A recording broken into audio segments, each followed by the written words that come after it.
नमस्कार दोस्तों, आज के हमारे इस वीडियो में हम आपके लिए बृहस्पतिवार व्रत की कहानी लेकर आए हैं। किसी गांव में एक साहूकार रहता था जिसके घर में अंत, वस्त्र और धन किसी भी चीज की कोई कमी नहीं थी। और वह साहूकार बहुत ही दयालु हृदय का था, परंतु उसकी स्त्री बड़ी ही कृपाण थी। किसी भिक्षार्थी को कभी कुछ दान में नहीं देती थी, सारे दिन बस अपने घर में ही लगी रहती थी। एक बार की बात है, एक समय एक साधु महात्मा बृहस्पतिवार के दिन उसके द्वार पर आए और भिक्षा की याचना करने लगी। स्त्री उस समय घर के आंगन को लीप रही थी।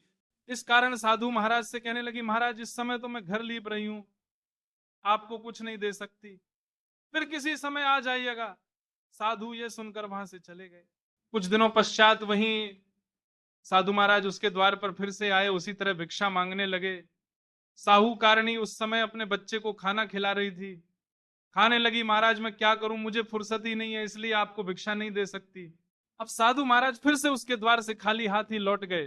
तीसरी बार जब महात्मा उसके द्वार पर आए तो उसने उन्हें इस तरह से टालना चाहा। खाने लगी, महाराज मैं क्या करूं, मुझे समय ही नहीं मिलता, इसलिए आपको भिक्षा नहीं दे सकती। परंतु महात्मा जी कहने लगे कि यदि तुमको हर समय का अवकाश मिल जाए तो मुझे भिक्षा दे दोगी। साहूकरनी कहने लगी, हाँ महाराज, यदि ऐसा हो जाए तो आपकी बड़ी कृपा होगी। साधु महात्मा जी कहने लगे, अच्छा मैं एक उपाय बताता हूं। तुम बृहस्पतिवार को दिन चढ़ने पर उठो और सारे घर में झाड़ू लगाकर कूड़ा एक कोने में जमा करके रख दो। घर का चौक इत्यादि मत लगाओ।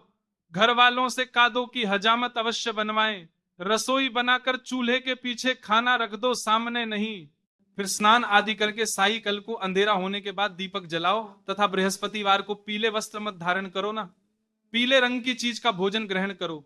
यदि ऐसा करोगी तो तुमको घर का कोई कम नहीं है, तुम्हें अवकाश ही अवकाश हो जाएगा। साहूकार ने ऐसा ही किया। वही हर बृहस्पतिवार को ऐसा ही करने लगी। कुछ समय बाद उसके घर में खाने को एक दाना भी ना रहा। थोड़े दिनों में वही महात्मा फिर आए और भिक्षा मांगने लगे। परंतु साहूकारनी ने कहा, महाराज मेरे घर में खाने को अन्न नहीं है, आपको मैं क्या दे सकती हूं।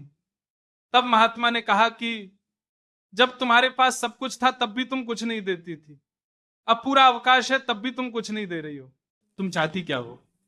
तब साहूकारणी ने हाथ जोड़कर प्रार्थना करे, महाराज अब कोई ऐसा उपाय बताएं कि मेरे पहले जैसा धन धन्य हो जाए। अब मैं प्रतिज्ञा करती हूं, आप जैसा कहेंगे मैं वैसा ही करूंगी।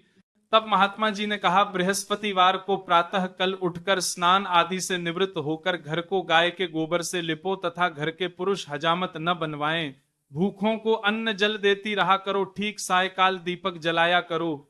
यदि ऐसा करोगे तो तुम्हारी सभी मनोकामनाएं भगवान बृहस्पति पूरी करेंगे। साहूकारणी ने ऐसा ही किया और उसके घर में धन धान्य वैसा ही हो गया जैसा पहले था।